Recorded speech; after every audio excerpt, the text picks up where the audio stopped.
What a painful existence it is to be a Dolphin fan right now. Yeah, the Miami Dolphins are an absolute disgrace to their fan base for not firing Mike McDaniel last season. Anyone that knows football knew that this man cannot get the plays in on time.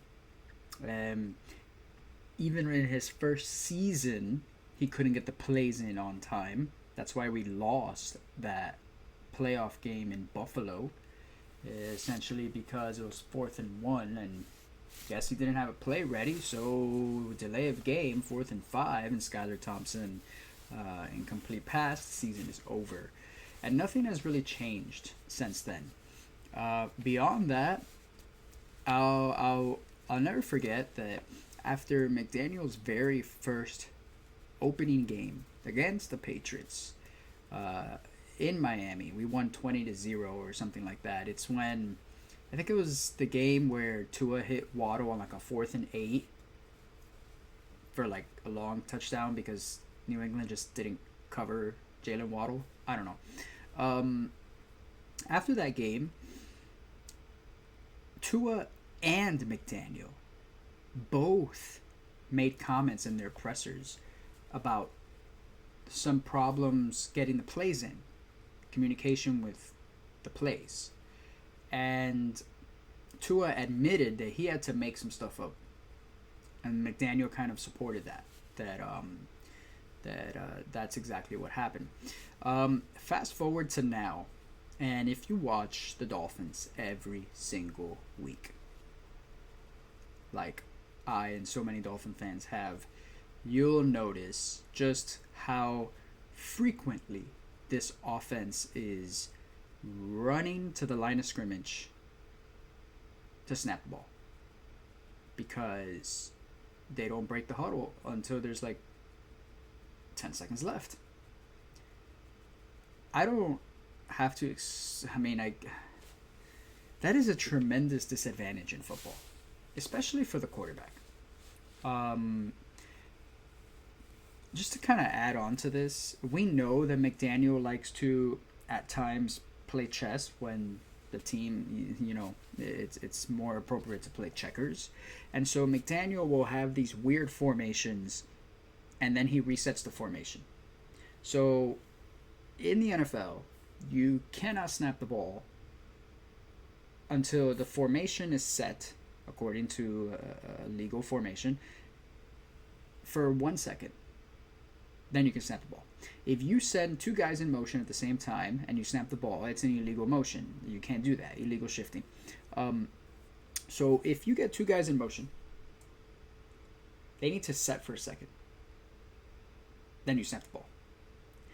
If you watch the Dolphins, you'll see, especially in McDaniel's first 2 seasons, you'll see how frequently they come out of the huddle, line up in a formation, change the formation, set, bring a guy in motion, snap the ball. There's a lot going on there. And it becomes a lot harder to execute when you're quite literally getting the play calls in so late that your offense is breaking the huddle at 10 seconds. Imagine that. Imagine that. Break the huddle. There's 10 seconds left. Here's the formation. All right, now it's time to shift. Clock's ticking. Everyone's set? Okay, we're set? Okay. Motion. Snap the ball. I always thought that this sort of, it's super, I guess, elevated organization of audible and movement is an incredible responsibility on everyone on the offense. It seems like everyone on the offense should be incredibly disciplined to make sure that they understand what is happening and what they're doing. And from what I have seen, it seems as if Tua is one of the only people on the field when running Mike McDaniel's offense that seems to understand what is happening. You'll see Tua realign guys. You'll see Tua talk to his running back, right? pull people into position. It's almost as if when the play is delivered in the huddle, not everyone knows it. That's a problem. A huge problem. And on top of all of this, all this mental processing and memorization that these players are doing, Tua has no time. The receivers have no time. Nobody has any time to actually put their heads up and look at the defense. Count players. Where's the overload? Are there blitzers? Where might they be coming from? Who's my outlet? Does my outlet even know that he is the outlet in case that defender comes in on the blitz?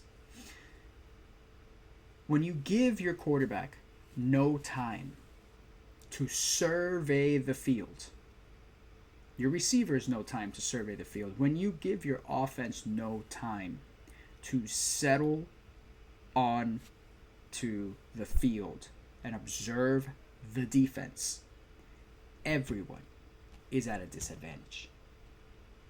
Mental errors occur when your players are too focused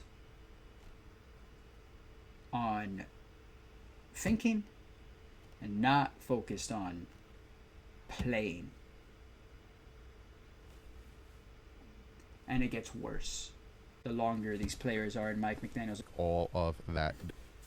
Kind of like what I was saying, I would argue that it's hard for any quarterback to take advantage of what the defense is giving them when you don't know if your guys know what the hell is going on this play. I don't know to what extent this is true about the Miami Dolphins offense. I just don't know. But I can imagine a quarterback being very rattled, especially if he has been playing in the same system for years and guys just aren't exactly where they're supposed to be, where they're not doing what they're supposed to be doing. I can imagine that's a little unsettling for any quarterback and will definitely lead to mental errors. I mean, I'm not absolving Tua of blame for any of those things, but I also, I mean, it's a complicated situation. Yeah, Joel, Mike McDaniel's play calling is really bad, and I think more than that, he's even extra bad at doing it in time so that his guys can actually execute. But let's go ahead and keep watching here. Down, Ryan. You're going to take this whole thing and you're going to shift them this way as well. Why on God's green earth would you run that way? Well, if they're stacking 8 in the box, isn't that your opportunity to, like, push the ball up the field? This is something that I also kind of noticed. The Dolphins, Tua doesn't check out of place. Every team does this. Okay? Every team tells their quarterback to go up to the line, and depending on what they see, to kill the play. You hear them. They're kill, kill, kill. When has Tua ever done this? And I'm not blaming this on Tua. The fact that he has never killed a play, never opted out of a play, at least visually, just tells me that it is not a part of Mike McDaniel's system. Because if I'm a quarterback and I'm counting 8 guys in the box, why are we not going to throw the ball? Is it because this play is just way too fixed on this movement and this motion that Dougley's pointing out here? So to call a pass play audible is just not it's going to just throw everyone out of control. But even then, there should be more tools available to your offense on the field for them to not, run into a bad play. Right? Hey, Bert. If you think that they don't check out of offense, if you think that they don't check out or kill plays because Tua can't do it, that's absurd. Don't forget that Tua played for Nick Saban. Okay, he played in a professional sports football team before he played in the pros. Okay, this is definitely a McDaniel thing. I don't understand McDaniel's offense, but let's go ahead and watch what's going on with the motion here. You got I want to pause Julian Hill coming over. Up, you already see the linebackers. Where are they going? To the right. Right. And then guess what? Hey, you're not going to get Malik Washington to seal the edge here, right? So obviously you got to run this way, right? So you're even still better off not sending Malik in motion, because sending Malik in motion is just going to get whichever linebacker's on him to come on over, right? You're better off snapping the ball right here. Put a hat on a hat. Boom, boom, boom. Now someone's got to make a play, right? Or unless you get the center to take care of the D tackle here, and you kind of get like a little chip, get to the next level. It doesn't make any sense. It doesn't make any sense for Malik Washington to come in motion. Do I think the coach doesn't allow it? It's not that I don't think McDaniel doesn't allow it. I think that checking out of the play is literally just not a part of the offense. Like, it's not that Tua doesn't check out of a play this game or this season. Tua hasn't checked out of a play in his entire time in McDaniel's offense. So it just leads me, and I don't recall like Skyler or Teddy or any of the bums that played last year. I don't recall them checking out of plays. Like, usually you come to the line and you have one or two, maybe three options, right? That's what quarterbacking is in the NFL. You have options. You get to the line of scrimmage, you read the defense, and then you tell your guys what to do, right? But since I've never seen anything like it, to me it just feels like it's not a part of the offense. I don't know. I guess the only people that know this are the people on the inside, right? It's just baffling to me that it's never happened in McDaniel's 4 years of offense. And every team does this with rookie quarterbacks, with veteran quarterbacks, with shitty quarterbacks, with great quarterbacks. Like, you come to the line, you see what's there, you make a couple adjustments. It doesn't seem like they do that. It just seems like this is the play, you're going to run it, and it makes sense. Look at all the motion, the bells and whistles. You can't like just audible things, because then everyone's fucking lost. Maybe you can audible things and people won't be lost, but you know what that requires? A disciplined team that knows what the hell they're doing. And McDaniel clearly shows he has no discipline, and his guys don't know what the hell they're doing sometimes. You're going to take Malik Washington here. You're going to have him Make about why firing McDaniel is the best decision to do right now, because if McDaniel is not the play caller, you will immediately see a different offense because someone else is calling plays. And I'm sure that I agree with you. I think the offense will be super simplified. And let's see what Tua can do. Hey, you know what offense was really simple too?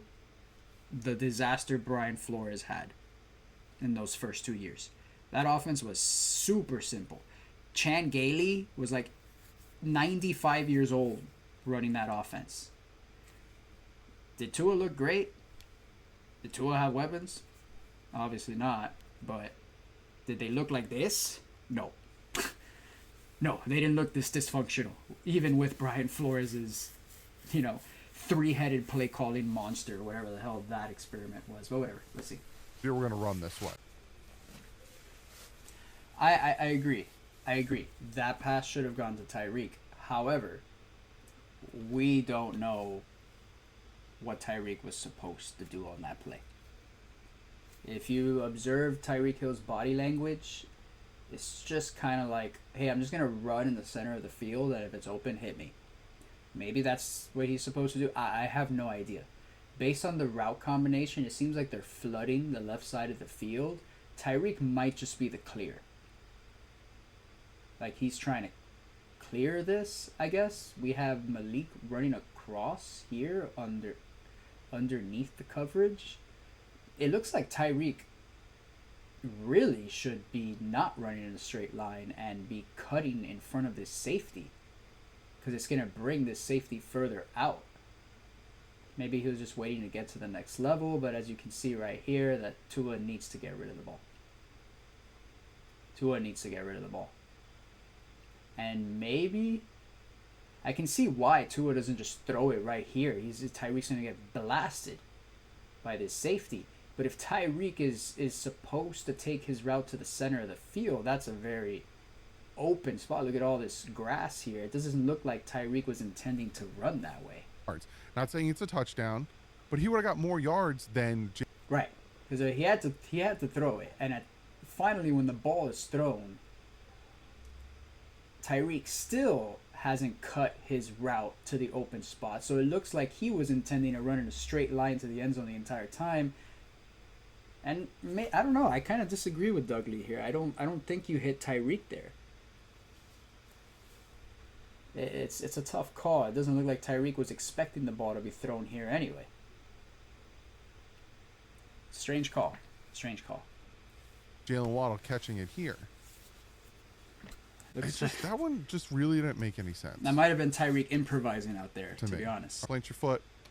Let it rip He's right gotta here. let it rip. Right here. Or hit the guy you were trying to hit. I don't think he threw the ball away. I think he was trying to throw it to, I think this is Westbrook. I mean, it would have made more sense for him to throw it to Achane underneath, and Westbrook Akinway, whatever his name is like the lead blocker here. And I think maybe he just kind of got confused as to which guy to hit. But at the same time, it doesn't make any sense for Achane and Westbrook to be running the same route on the same spot on the field.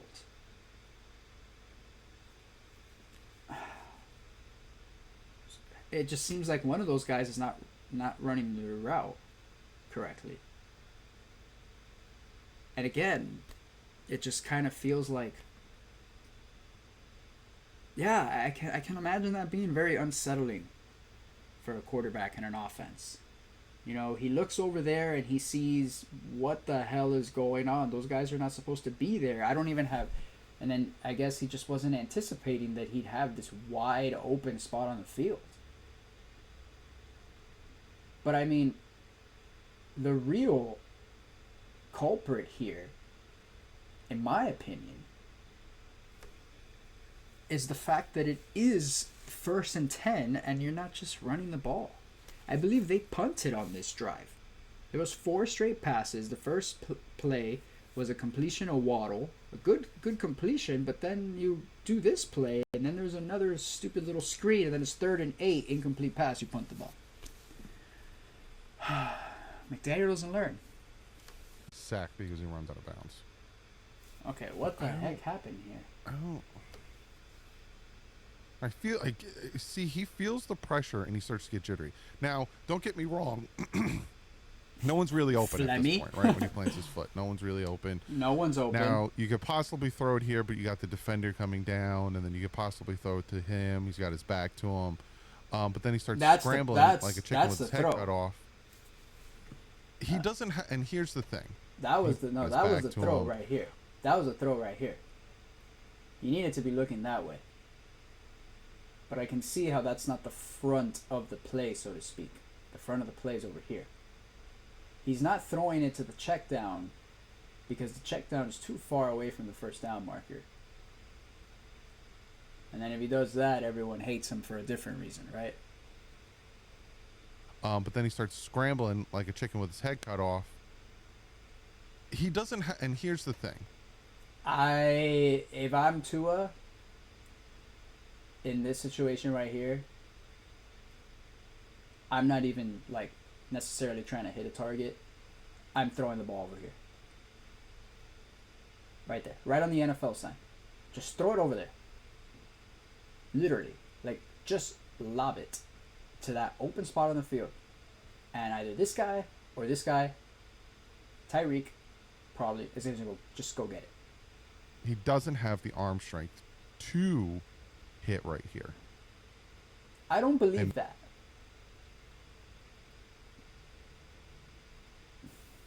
I don't believe that. And perhaps what I believe more is that he just doesn't. He's not playing with any confidence. He doesn't think he can hit that pass. He definitely can. We've seen him do it. To me, is the first time. Those are some really bad plays. That play was bad. That play was bad. Tua needed to throw the ball. I don't know why he did it. He's just not. He's a quarterback that's a shell of himself. He's playing with no confidence, and it's hard to be confident when Mike McDaniel is your coach. I've seen Willie Gay on the football